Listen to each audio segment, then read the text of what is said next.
Welcome back to A Book for My Sister podcast, where we are just two sisters hanging out, talking about our favorite books and what we're reading currently, and more. So, thanks for joining us today, and we hope you follow along our reading journey. So subscribe to our podcast, leave us some comments on what you're reading now. We love to hear about it, don't we, Amelia? We really do, Cassie. I'm so happy. We are always going to preface discussions with whether there are spoilers or not, but just in general, going in, expect some light spoilers at the very least, because this is a book podcast. We're reviewing the books, and we're also spoiling them for you in their entirety near the end. So we'll let you know when that's happening, and you can make an informed decision, you guys. Yes. All right, Cassie, what are you drinking this lovely morning? I am drinking a matcha, and I wanted to do the jam thing where I put jam in it and make it like it's a strawberry jam. But I did it. It just didn't have like any flavor. So you gotta put a lot in there. And I don't want to. A quarter cup of jam. And I don't want to do that. I just do a spoonful. You know what you should do is blend it up with your milk. Oh gosh, the strawberry jam. I know it's a lot of work, but I'm yes, that makes perfect sense. But oh my gosh, I'm a busy bee. Tell me about it. So yeah, it was bland, and then I went up and poured some of my lavender syrup in it because I was like, this has no flavor, and so now it's lavender and it's good. But yeah, and it's in my beautiful cup that I borrowed from a local bar. I borrowed it. Good. Yeah, no, gorgeous cup. And actually, it is a pretty cup. Yeah, no, it's too small, and so I was pouring it, and it was all spilling on the counter, and then I had to clean that up. So wow, that's why she was late today, guys. I was late because I had to clean up my mess. Clean up her matcha. Well, that sounds delightful. Absolutely delightful. That's delightful. Yeah. Okay, guys. Well, I am drinking a French toast latte. Oh my god, that sounds so good. What the hell? What does that even mean? What do you mean?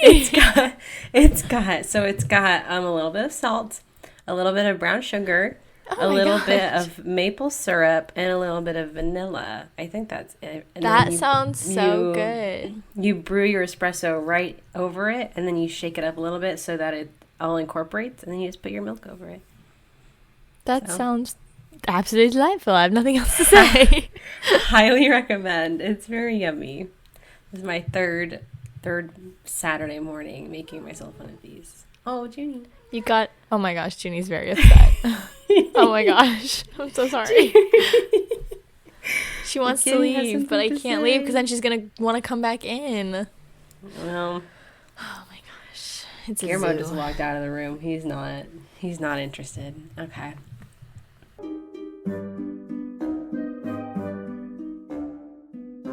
Alrighty. So everybody, today is our final Grady Hendrix showdown episode. Final one. Our final one. Oh my god. Oh my god. We are going to be talking about his newest book, Witchcraft for Wayward Girls. And then we're going to argue. I'm just kidding. Probably not. Fight. We're going to duke it out. Which of his books we love the most and which ones we like the least. So we're going to each give you our ranking system. Ranking of the books. And just give you guys our final thoughts on this man's writing. And we've got some thoughts. We got some thoughts on this book. So be prepared. Some different thoughts. And so since this is our final Grady Hendrix episode, and there's only one book that we're talking about, like one main book that we're going to be describing for you guys, this first description is just going to be the full description. So there's going to be spoilers ahead. This is not a spoiler-free episode, or that first half is not spoiler-free. Yeah. Everything, there's going to be spoilers from here on out. So if you've read this book, if you want to read this book and you haven't yet, you might want to come back to this after you read it and then come listen to our opinions on it after you've read it. Or just if you don't want to read it, that's totally fine. I wouldn't either. So listen at your own peril, guys. You just hush. Don't piss me off.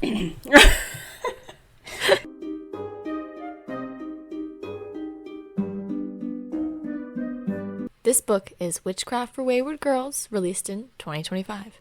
This book opens with our main character, Neva. Is that how you say it? Neva? Neva? Yeah, I think Neva. Yeah, Neva.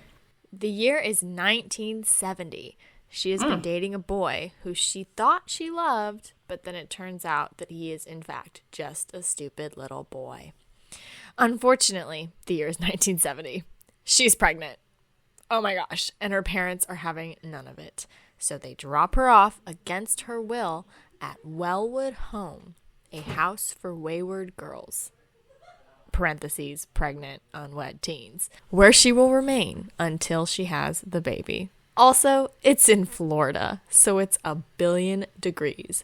Honestly, sounds like a nightmare, but it only gets worse.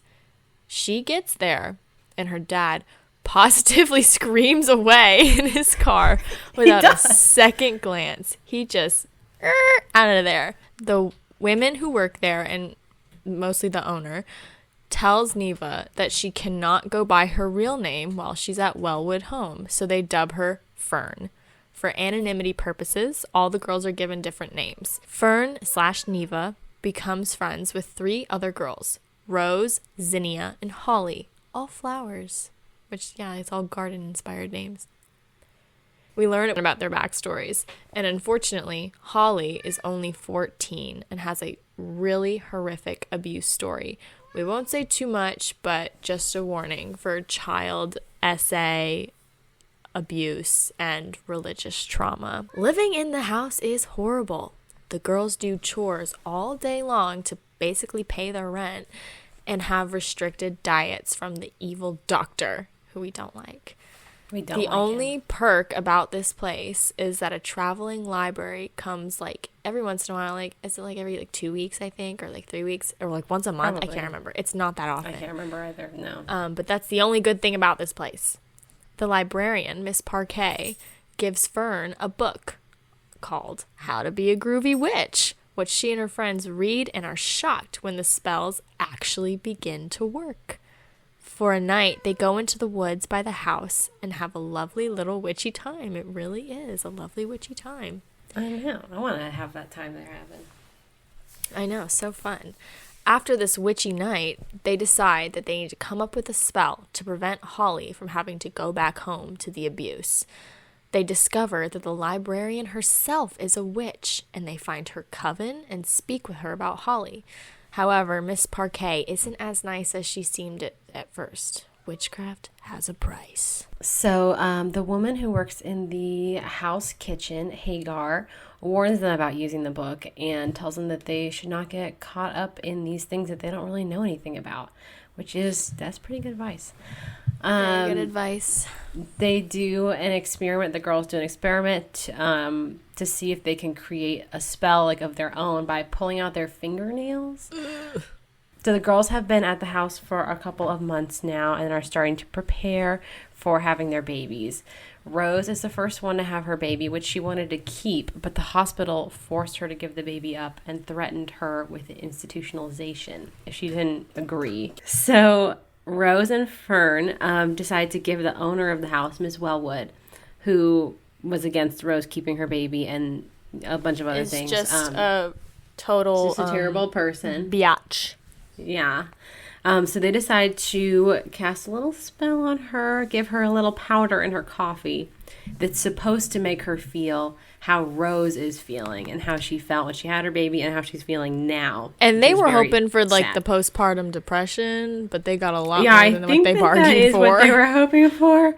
And so Rose gives her the first little bit of the powder, and then she has to leave the house because they're only allowed to stay for like a couple of days after they have their babies, and then they have to leave because it's like, okay, you are here now, get out. You don't really want to be here anyway, so leave.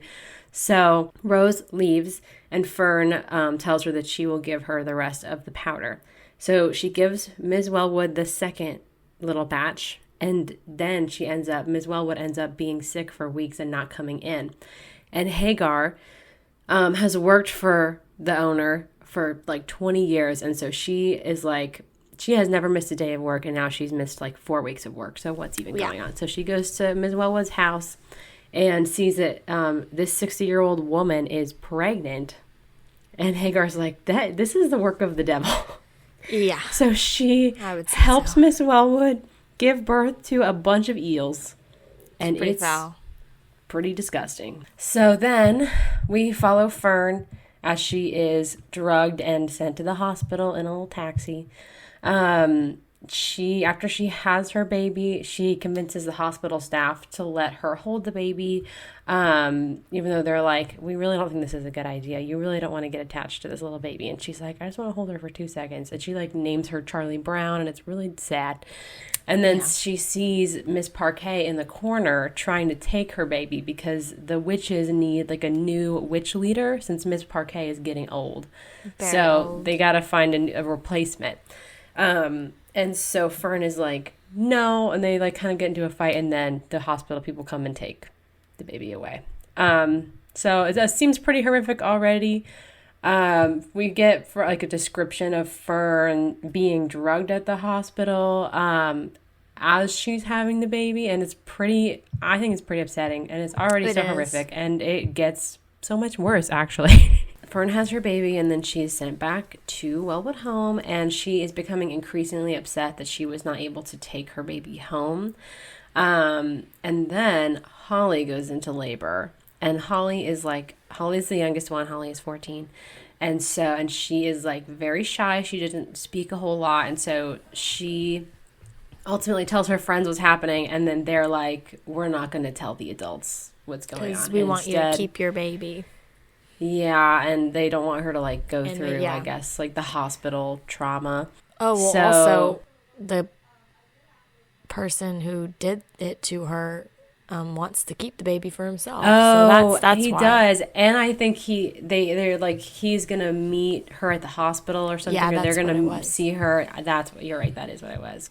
Can you tell I didn't do a single ounce of preparation for this? So they want to prevent Holly from going to the hospital so that the abusive priest who got her pregnant will not be able to pick the baby up from the hospital. So they don't want to take her there.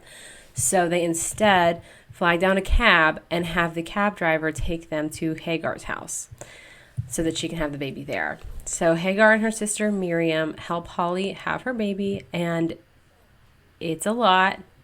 She does have her baby. We'll talk about it. And then, in the end, Holly decides to run away with the forest witches. And she takes Miss Parquet's place as the head witch. And they go on and travel on. And then Fern goes home. And at the end of the book, we kind of get like 20 years later or whatever. And Neva is talking about seeing her friends again that were at the house with her, and they all kind of get to rekindle their friendship, and she does end up meeting her daughter as an adult. So the ending was very beautiful and yes, it sad. Was. Yeah. I mean, I feel like I probably skipped over like a million things that happened, but I don't. It's a pretty long book, but you don't. It's long. This book is I think his biggest book. Yeah, they try to do a lot of spells throughout the book too, so there's tons of things that happen. Yeah, lots of things, as per usual with the Grady Hendrix books. He's got a lot to say. Who's surprised? Yeah, not me. Is there anything that we missed that you think should be included, though, before we go to the discussion? They also, like another spell they do, they try to get the doctor sick, because the doctor is just this gross, ugly little man. He is so gross. And he's just, I don't know, he's slimy and just gross. And he's like, honey, you're putting on a little weight. And she's like, yeah, because literally I'm growing a child. That's crazy. And yeah, so like it's so restrictive. They're only allowed to put on a certain amount of weight, and they're not allowed like salt or sugar. So they have a bartering system. Yeah. They put like a liver supplement in her milk, and then they try and force her to drink it. Ugh. Yeah. So they drugged that guy. He deserved it.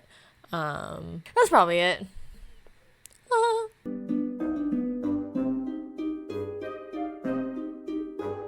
Okay, everybody, so listen. I was very excited for this book because obviously it's about witches, and obviously, as we learned in the Halloween roundup, I actually really like to read books about witches. We really like witches. We really like them. And so I was very excited. I pre-ordered the special signed Waterstones edition, like 6 months in advance. Okay, guys, I was like hyped for this book. But honestly. And I read this book in one day. Really? Yes, I did. Oh my god, I didn't know that. It took me at least like 2 weeks. Well, I read it when I was at work on a Sunday, and I was the only one there and nothing was happening. So I basically had 9 hours of like free time. Okay. But I also believe that I read this book the day before Trump's inauguration. Really? It was that long ago? Yeah. Mm-hmm. Yeah. And you know what? I mean, that's when the book came out, so that's why I read it on that day. Well, yeah. But that was a rough time to be reading this book. Oh, yeah. This was, not fun. Yeah. But, so, all right. My baseline opinions about this book. So, I like our 4 main characters. I think that, they're very cute and their friendship is nice. And these houses did exist, and Grady Hendrix did do a lot of like research about these sort of houses for wayward girls. I think even our parents' neighbor, who we grew up next to, her house used to be a house for wayward girls, like in the 20s or something. Which is crazy because it's so small. It is small, and so they would have it would shove girls in there. It's crazy. Yeah. And so they did exist, and this was like a pre-Roe versus Wade kind of solution, quote unquote solution, for like pregnant teenagers, for their families. So they did exist, and so it was really sad to read about, but they obviously did exist, and the girls were treated this way and also much worse. But I feel like the writing in this book, the description of like being pregnant and the description of like the birth scenes and things like that were so long and drawn out that it felt like torture porn to me. I was like, this, I don't know if the point is that it's long and he wants you to like feel how long these processes are or something. I think so. That's what I think. But it was so, like, Holly's birth scene is like a whole chapter. 10 pages. I mean, I felt like I was having a baby reading that stupid chapter. Like, it was so long and so descriptive. And, like, to be totally transparent with you guys, pregnancy is one of my biggest fears in life. Like, truly. Fair enough. Like, the thought of that happening to me, it's like the one thing that makes me be like, absolutely not. So I just personally, I don't like to read in depth about pregnancy or birth because I'm just like, absolutely the fuck not. No, thank you. And so that's already a fear that I have. And so having this entire, like, I guess I didn't realize that this entire book was going to be like so much about the pregnancy of the girls and not so much about the witchcraft. Essentially, I just like, I'm not sure if he was trying to make a point by like giving these characters the most traumatic experiences that he could think of to try and like show people what it was like to like have a baby in the 70s as a teenager and like be in a hospital and be treated this way. But his audience, so to me, Grady Hendrix's audience is probably primarily women. Mm-hmm. And so for him to write this book, I was like, who is this book for? With all of these drawn out torturous scenes, like who is this for? I think it's like, yeah, the scenes were horrible, but I think you're someone who, like you said, that is your biggest fear. For some of us who that's not our biggest fear, I think it is not as terrible. It's not as bad. It's not as bad. Like when I was reading it, my jaw was on the floor. But yeah, I think it's just because I think he was trying to make a parallel between like this traumatic birth experience and then also like the situation they were going through and how horrible it was. Like I do think that he was, like you said, drawing it out because, well, that's how long it takes in real life. And he was just trying to show how terrible it was and also add some gore to it. Because if he was just like, and then she was in pain for a few hours and then popped the baby out and that was that. And it's like, well, that's not real. Yeah, I think it was very real And yeah, I do not feel as strongly as you do about that. And I think that's just because it's your biggest fear. Yeah. Like if he wrote a book about sharks and I was like, why did he describe the sharks oh eating my people? God. It's like, that's the same thing. To write a book about sharks. Oh, and I would not read it. He should totally do that. That wouldn't make any damn sense, but it would be pretty funny. Okay. Yeah. Yeah. No, I mean, I see what you're saying. I still feel though, like I've read books where people have babies in the books. No. That was the end of my sentence. I have read many books where like a character is like giving birth in the book. And, you know, did I enjoy that? No, but it wasn't like 10 to 15 pages of like, well, because it's body horror too. Because you're like, oh, I can. Pregnancy is body to my horror. Body. You're right. Yeah, you're like, I can. Oh, her entire vagina is ripping. Crazy. I have one of those. That's not cool. Like, so it's like what's you can going imagine it happening to yourself, and so that's what makes it so scary. Yeah, I guess so. And so to me, I was also like, I feel like this book is like, should have been titled like Wayward Girls, the story. Also do witchcraft. They think about dabbling in witchcraft a little bit. Like, to me, I think I found, let me see if I can find it. I found an interview where he's talking about witchcraft for Wayward Girls. Grady Hendrix is talking about it. And he said, I'm going to quote him, and we'll link the interview in the show notes so y'all can read it if you want. So Grady Hendrix said in this interview, quote, "And I had a title with witches in it, and I wrote a couple of drafts, and it was pretty lax. By that point, this was the next book. I'd spent months on it. And my editor said, well, maybe you should put some witches in it. I was like, oh, right, that's in the title. Then things just started to pick up steam," unquote. So that's he crazy. had written the draft that had without witches in it. So then it's just and his editor was like, hello there, are you going to put witches in this witch book? And he was like, oh shit, I guess maybe I should do that. And that's how it feels to me. I feel like it reads that way, where he was like, he wrote this story about these pregnant girls, and then he was like, oh, witches. They're supposed to be witches. Right. Yes, like that is how it feels to me, because there are so few witch scenes in comparison to how many like scenes they're like scrubbing the floors and like talking about how pregnant they are and like getting checkups and having babies and talking about pregnancy things. I'm just like, this is like Pregnancy the book and some witches. Like, to me, that's like how it feels to read. And so that is, aside from my like personal distaste for the way that he described those things, I just think this is not witchcraft for Wayward Girls. I wanted these girls to be like, you know, let's have Slewfoot, but with pregnant teenagers in the 1970s. That's what I kind of was like wanting, but it wasn't that. So that's, you know, that's just me. Fair enough. What are your thoughts on that, Cassie? I guess I could see how like the witchcraft scenes were kind of overshadowed by the fact that they were pregnant. Like, I think when they would go out in, I'm trying to think of the word that they use, but like go out in the moonlight and like be naked. What's that word? Like in the forest? What do you mean? What's that? It's like a word. Like, I don't know. I can't remember.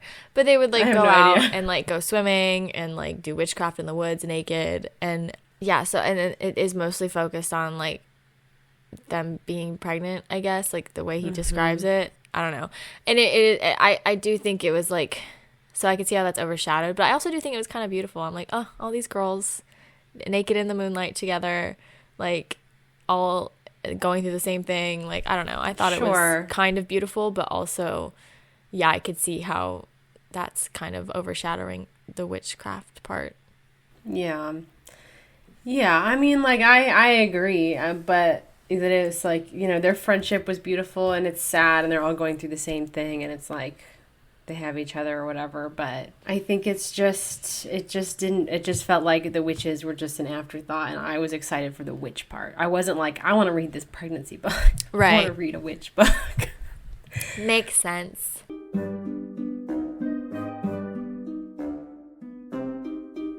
So I felt really tired after reading this book because I felt like he had personally tortured me for 8 hours.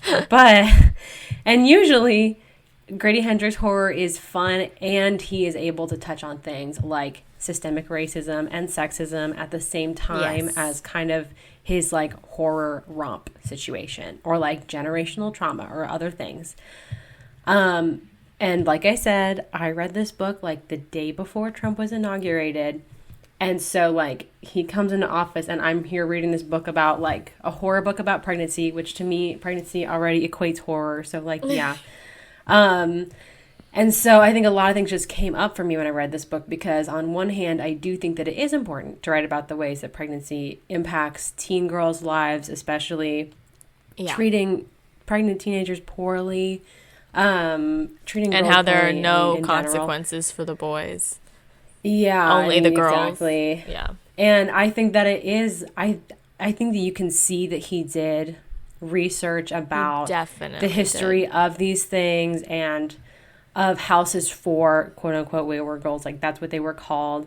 And so, you know, I think that it is sort of important to have like, you know, a history of that. That's maybe not like a nonfiction book. You know, I'm sure there are other fiction books about these houses. Yeah. But I mean, this is sort of more of like a mainstream horror guy writing this book. So I think in some ways it's important because this mainstream horror guy wrote this book about this thing that happened a long time ago that's like important for us to know about. And then I think that also during this time currently, this like era of trad wives and like a regressionist administration, it just wasn't like, I was like going in like, well, all of this is happening and all this horrible stuff is happening, but I have this new book by one of my favorite authors that I can read, and it's going to be about witches, and they're going to like get back at all these people.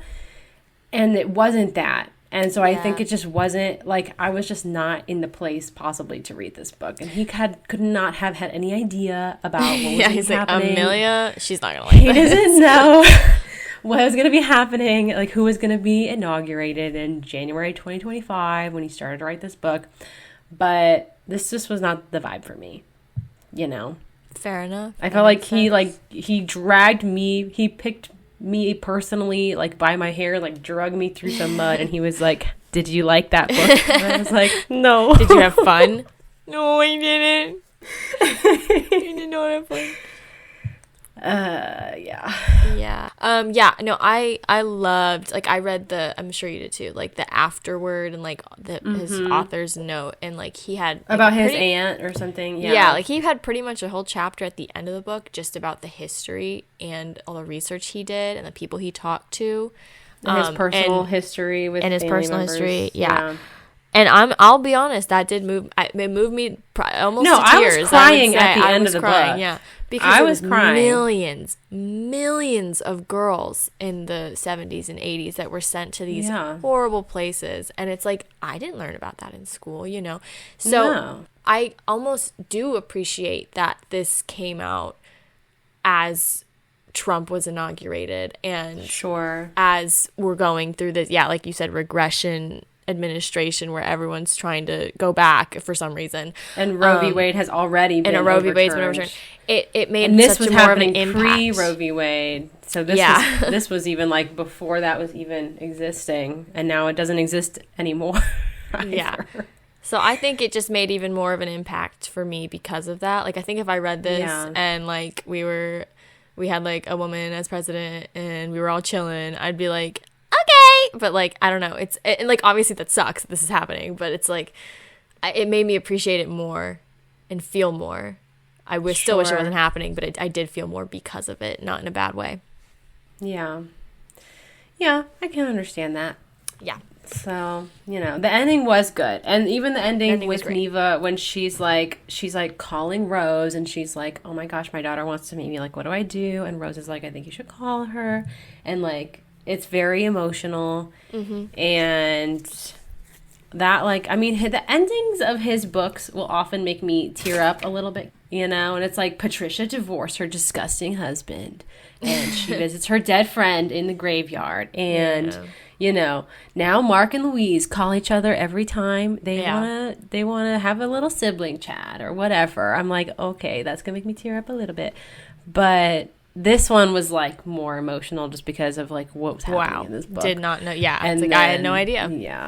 Yeah. So, and then, you know, he does talk about, and he did, you know what, he did do a lot of research, and, you know, I can appreciate a man doing research about pregnancy. It was incredible. Yeah. Just, how accurate it was, and all the research he did, and it's so great to see, like, a man who cares. Period. That's all I have to say. We hope he does. We don't know. Yeah, like, and we know it's not like he's like, oh, this book's gonna get sold and it's gonna make millions. You know, you can tell he genuinely wanted to tell this story and wanted to inform people, and so I just think it's really beautiful. Grady, let me shake your hand. Okay. G-Dog. Okay.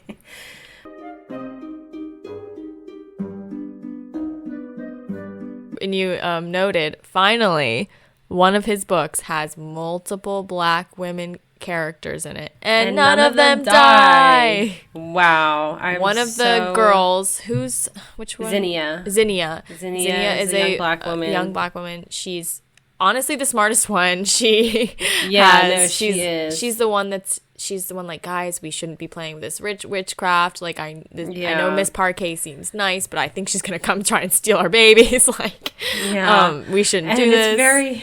And she's unrelated, very, but she does say, when they're talking about how they got pregnant, she was like, I don't know why I got pregnant, because I took birth control. I took a birth control pill every time I had sex. Oh, and Rose poor girl. Was like, girl, that's not how that works. Every day. Yeah, like, these girls just don't know. It's the 70s. They just the school system is terrible. They were not, obviously, the 70s. This is what happens when you don't have sex ed in schools. This is what happens when you preach abstinence. I bet there's still a girl out there somewhere who thinks that, probably. Everywhere. Are you kidding me? Girl, absolutely. Oh my gosh, sex ed in high school was terrible. Yeah, it was bad. It was bad. They were like, watch all of these movies about like terrible things happening. Did you watch The Pregnancy? This is unrelated. Pregnancy Pact? Did you watch The Pregnancy Pact? Yes.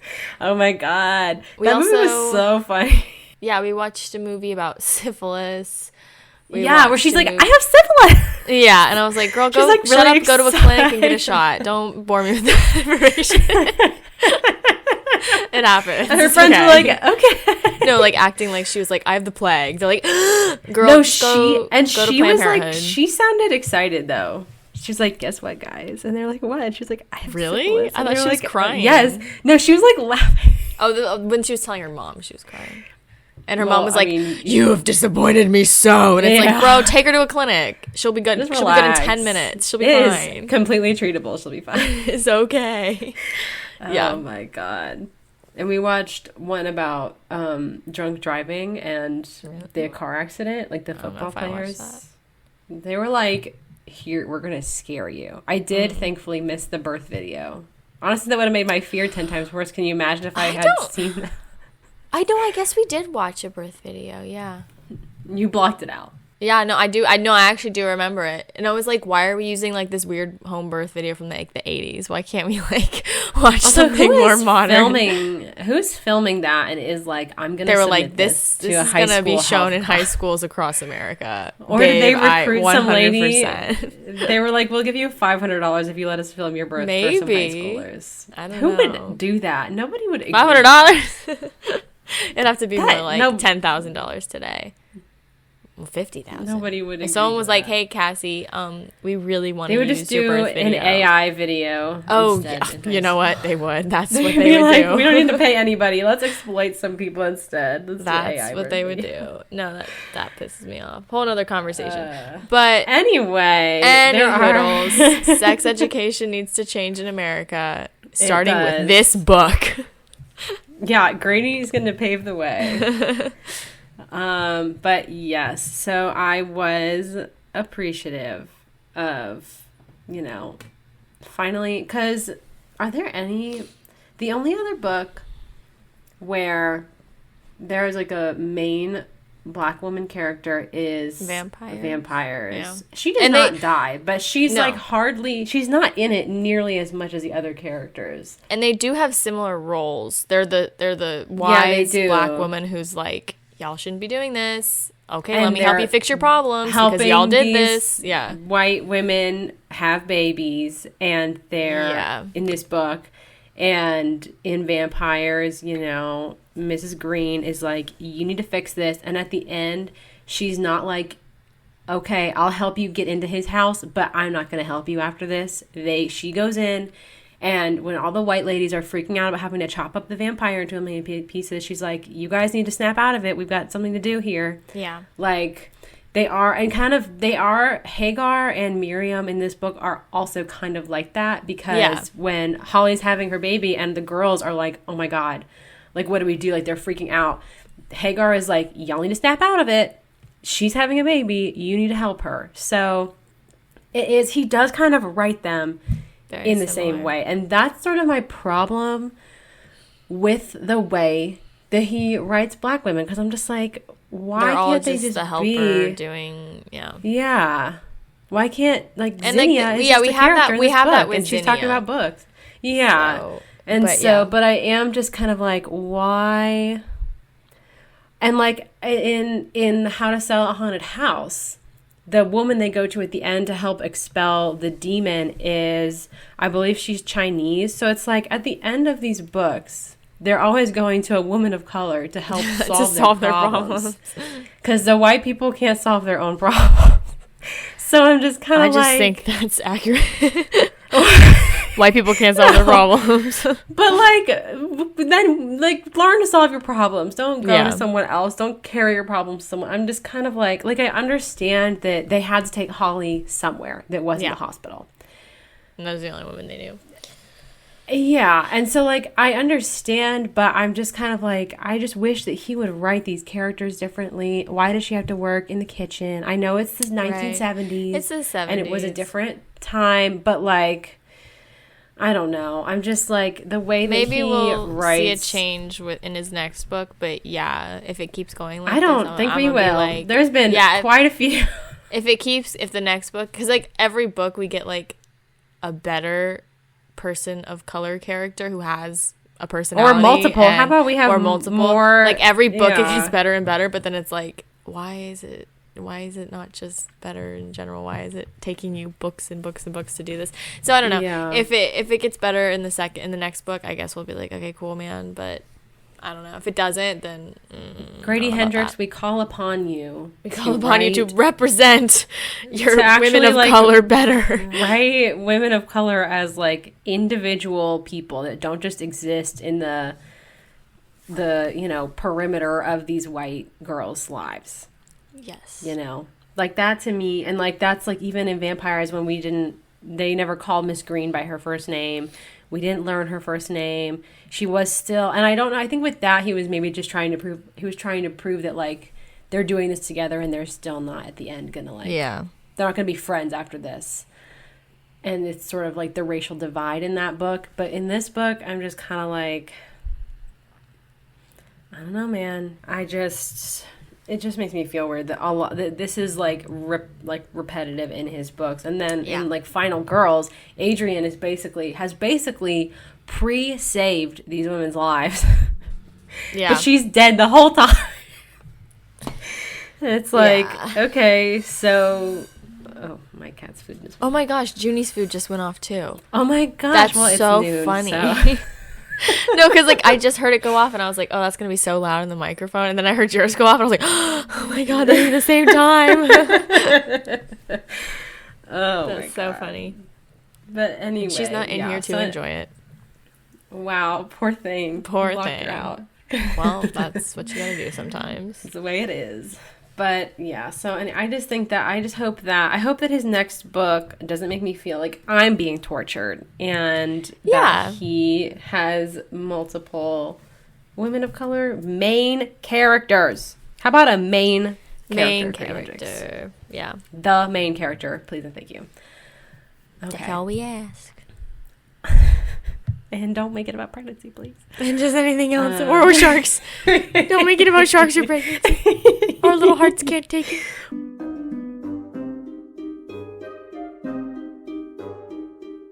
What do we... Okay, wait. Okay, now this is an interesting question. What do we each hope... What do we hope that his next book will be about? Well, you mentioned you just wanted like a spooky ghost. I want like an actual, or what about like a no, because the thing is we have How to Sell a Haunted House, but yeah, so anything house related is going to be repetitive, right? I don't know, because a ghost would be kind of fun, but technically How to Sell a Haunted House in the end was about a ghost. It was about a haunted puppet. It was about a ghost. So what would be something else? I don't know. I'm just like, I don't know. Like a werewolf. Ooh, that could be cool. He could do that good. I don't know, but he would figure it out. Because when I think about werewolf books, I think about Rachel Harrison's book called Such Sharp Teeth, which I don't think you've read. It's very good. It's like such a heartwarming little werewolf book. And then I think about Night Bitch, which I don't really have Night Bitch that much. On my shelf right now. Did you finish reading Night Bitch? I didn't. I was reading it. I got a few chapters in, and I just felt like they made a movie with Amy Adams. They did. And I felt like I just honestly couldn't relate to it, so I didn't love it. Because I was reading it and I was like... That book is also... I don't know, like... That book is like what could happen to you after Witchcraft for Wayward Girls. Yeah. You have the baby and now you're like, oh, I have this baby and my entire life is baby. Yeah. And so I'm going to turn into a werewolf. So I'm just going to... Or a dog. She's just a dog, not a werewolf. I'm wolfing it home. Yeah.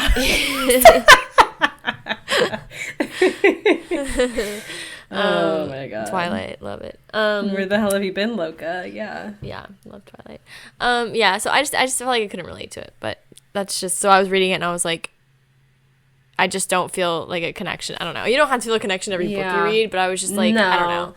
But I went through a phase where I was reading books about like really stressed out moms. Mm-hmm. I read Night Bitch, and then I read Mother Thing, which was not about, the main character wasn't a mom, but she wanted to be a mom, and then her mother-in-law dies, and that's what the book is about, and it's crazy. And then we'll do, maybe this is not the conversation for this episode, but I also read this book called The Need, which...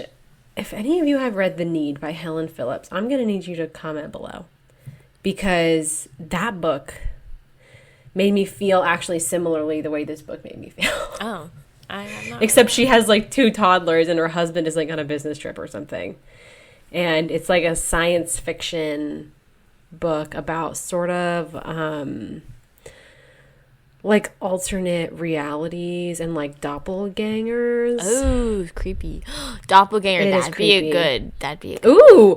Doppelgangers. We have stumbled upon something. Doppelganger would be really good. Terrifying. Okay, Grady Hendrix. If you're listening, write a book about doppelgangers. Write a book about doppelgangers. Skin stealers. Please. That would be so scary. That would be really scary. Oh my God. What are those called in...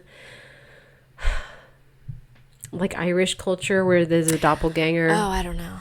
It starts with a G or something, doesn't it? It's like in Spiderwick G. or something. Okay. Oh, G, the skin stealing doppelgangers. Doppelganger in Spiderwick. They were called. I don't remember. Ooh, it's so scary. I watched Spiderwick last night, actually. What a great film. I know. I feel like, you know what I feel like they could do? The ends of each of our episodes is just going to be us talking about movies. We just like movies. I feel like they could actually make like a limited 5-episode Spiderwick series. They are making a show. Or they did. They are? Somebody did. It wasn't popular. I saw a Roku show. It's Roku. I saw a Roku. Okay, that's not what I want. I want like HBO or something. Yeah, no. Oh, that'd be sick. Oh, except we're having beef with HBO right now, so. You're having beef with HBO. I'm having beef because I can't mooch off people's accounts anymore. Off of my account. Okay. Just tell everyone you're just cheap, Amelia. That's fine. I just didn't get a chance to respond to your text. We can do that. That's fine. Okay. I have to start paying my way. Yeah. Yes, you do. So annoying. But so I think that, these companies, HBO I thought limited your text series. was so funny. I'm in a rage. I don't remember. I was in a rage. No way. I was in a blind white rage. Was it You like said white anger, searing anger? they're going to burn in hell for their deeds, which I just thought was funny because you're just so mad about HBO kicking why you off. are you so greedy? You will never see the kingdom of heaven with that greed. Oh my God. My word. Oh man. Oh my God. It just makes me so angry. Anyway, I think that HBO should do like just a limited 5-episode series where each episode is like a perfect rendition of each original Spiderwick book. Because the movie is like an hour and 15 minutes long. Yeah, which so is an fine. hour I don't need that episode movie to be long. each. And so the movie cuts out the fourth book. The plot of the fourth book is not included in the movie at all. There's none of that. And then, because what happens in that one is Mallory gets kidnapped by I remember. like, I used dwarves. to love looking at the pictures because I thought the she looked so covers pretty. are so beautiful. Yeah. I know. And like she was like in a pretty dress. I was like, oh my God, she's so pretty. Yeah, and she's got like a sword, and she's it's gorgeous. So, and so we don't get any of that, and then we don't get like half of the last book because I think Simon like sacrifices himself to like go do something with Mulgarath, and then they have to go I don't remember exactly, but they skip like a book and a half, and I just feel like it could be like, it doesn't even have to be like Spiderwick for adults. Like it doesn't have to be like truly creepy, but if it was, like how fun would that be? So I think that HBO. Okay, we're calling to multiple large here. HBO, Grady let Hendrix, Cassie mooch off your account and make a Spiderwick miniseries. Thank you.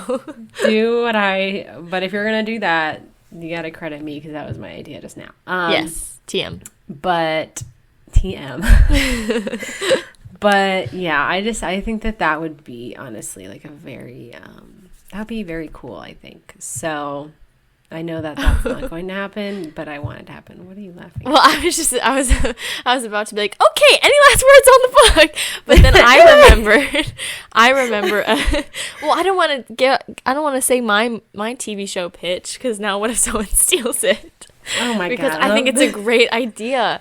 One of our family members listening to this. I think HBO should make, and I've thought this for years, okay, they should make a Magic Treehouse series, but have it that more, would be very cool. Have it more like Stranger Things coded, where it's like for adults to enjoy as well, not just children. Like it could be a kid's show, children but make it even read. Are the kids reading Magic Treehouse nowadays? If they're not, they're being starved of education because that's one of the greatest series of all time. So yeah, I just think they should make a series on that personally. And yeah. So that's what I say. And so yeah, any last words on these books? Any last words? TM. Any last words? Okay, yeah. I don't know if that's from. No, it sounds any last words. Yeah, it sounds like something. I don't know. It is from something, but I don't know what. It could be from anything, really. It really could be. It literally could be from anything. Is it from Narnia though? A part of me feels like Any it's last from Narnia. words? Any last words? I'm not sure. No. Because if it where was he from Narnia, says- it'd be in the second one, and they have the Telmarine accent, which I love. So oh, no, it is! It's the rat! It's the rat! That's what I'm saying. Yeah, no, it's the rat. No, He's but British. someone asks the rat. Isn't? Oh no, wait. No, he You're says. right. He goes. He says, "Any "Any last last words? words?" Telmarine. Telmarine, and then he's like, I would tell you. I don't remember what he says. Oh, Caspian. Yeah, Fine! Okay, but I thought that he was actually hotter than he actually is, and then I rewatched that movie recently, and I was like, his hair is like a box on top of his head. Oh my gosh, don't even. He's so hot. His hair. In the second one, it's so crazy. In the second one, he is so fine. And he looks okay in the third one. And I'm just like, why are you so fine in the second one? What? I think it's the beard, and I think he's skinnier. I think he's less muscular in the third one. Which is like, obviously, your body changes and you can do whatever you want. Ben Barnes, we don't care. But, like, second one, gorgeous man. I just remember being like 10 and having like a massive crush on Susan. And that Did you have a explains some crush on things. Susan? No. For me, it was Peter, Edmund, and Caspian. Oh my god. I mean, I had a crush on Caspian too, but I also had a really big crush on Susan. Yeah. So.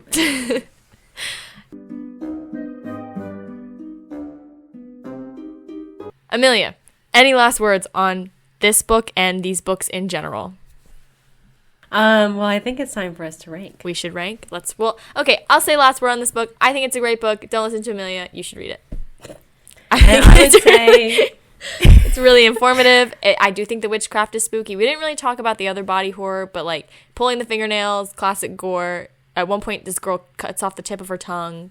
Classic horror. Like, oh, does she? That's the one I was thinking of, where she chops the tip of her tongue off, and it is who does that? Foul. It's the main girl, Neva, or what's her name, Fern. Neva does do that. She cuts off the tip of her tongue. Yep. Yes, and Holly tries to, but she can't make herself do it. Yeah. That's fair. I wouldn't be able to do that either, Holly. There is classic gore in there that is not about pregnancy. But it's like slightly, I feel like it's different than his. I think the thing that's the closest to his like typical gore is when the lady has the eel babies. Yes.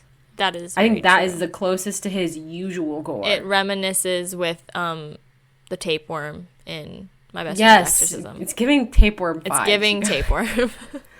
Okay. How many on a scale of 1 to 10 newborn babies, how would you rate this newborn witch babies, how would you rate this book? Not newborn witch babies. What did I give Final Girls? Like a 3?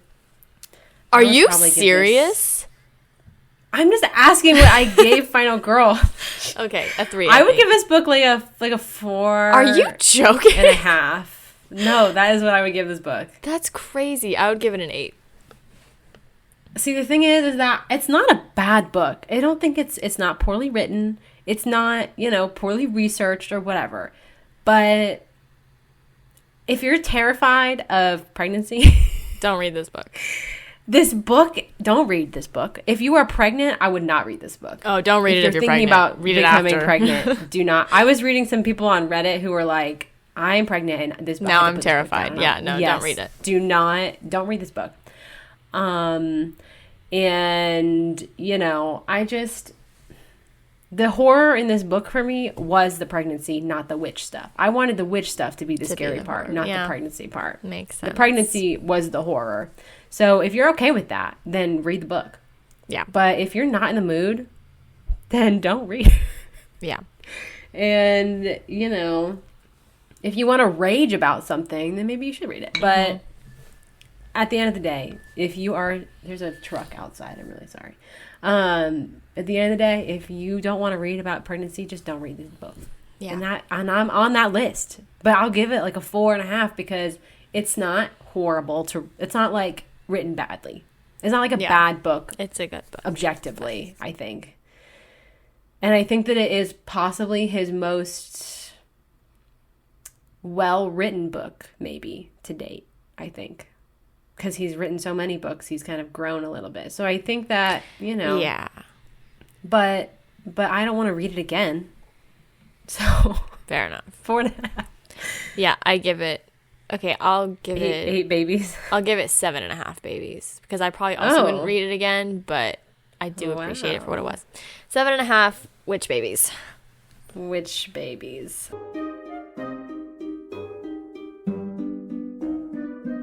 Cassie. Yes. What is your official ranking? Ranking. I'm gonna go Hendrix books. I'm gonna go top to bottom. Go top to bottom because I think that's how my brain will work the best. Top. Southern Book Club's Guide to Slaying Vampires. Then How to Sell a Haunted House. Then Horror Store. This book. Is number 4 is this book? Yes. Oh, yeah, I guess I could say 4. 4, this one. 5. Because what do we have left? Final Girls, Best Friends, Exorcism, and the... and We Sold Our Souls. We Sold Our Souls. Okay, yeah. 5, Best Friends, Exorcism. 6, Final Girls. 7, We Sold Our Souls. Whoa. That's what I would We say. Sold Our Souls is 7? I just didn't vibe with that book. I don't know. I didn't vibe with it. Oh, my gosh. Wasn't my thing. That's okay. Well, our first 3 books are the same. So for me, number 1 is Southern Book Club's Guide to Slaying Vampires, obviously. Number 2 is How to Sell a Haunted House for me. Number 3 is Horror Store. Number 4, We Sold Our Souls. Damn. 5, Best Friends, Exorcism. 6, Witchcraft for Wayward Girls. Wow. 7, Final Girl Support Group. That's my ranking, guys. We All right. we're disagreeing. We disagree, and it's fine. We'll get over it. And that's okay. And Grady Hendrix I'm sure his next book will come out. I feel like every 2 years he has a book. So in 2027, we hope to see. Give us that doppelganger book. Doppelganger body snatcher book. Doppelganger. Dude, that would be so scary. Sick. That would be really cool. And I also think that I realized while we've been doing this series that I like Grady Hendrix, and he's still probably one of my favorite authors, but he's not my favorite author. After kind of really deep diving, I wouldn't say that. I'm like, we're going to cover my favorite author later. Ooh, who's that? Yeah. Michael Crichton. Oh. Okay. Yeah. Yeah, we're planning out a new deep dive series for you guys. I'll crop out where you say Michael Crichton so that people don't. Or should we let the people know? Let the people know. All right, let the people know. Okay. Cassie, do you have any thoughts on the series as a whole, or anything else you want to say about the big GH? The big GH, man, the myth, the legend, icon, king, smart man. Everyone should read his books. I think they're great. And I just can't wait for him to come out with a new one. Get that doppelganger going, Grady. Get that doppelganger. We want to see it. Yeah, I tagged him in our post the other day. Oh my god. Maybe he'll see it. He won't see it. He won't. But what if he did? did? I would like that very much.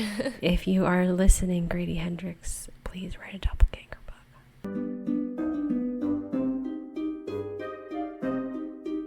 Alrighty. Well, thanks everybody for listening to A Book for My Sister podcast. Let us know in the comments what y'all think about these books, if you read them, if you want to read them, if you agree or disagree with our takes. Yes. Yeah, you should read them if you want to, with maybe some caution for some of them. Yes. But please be nice to us because we're sensitive. We're very sensitive.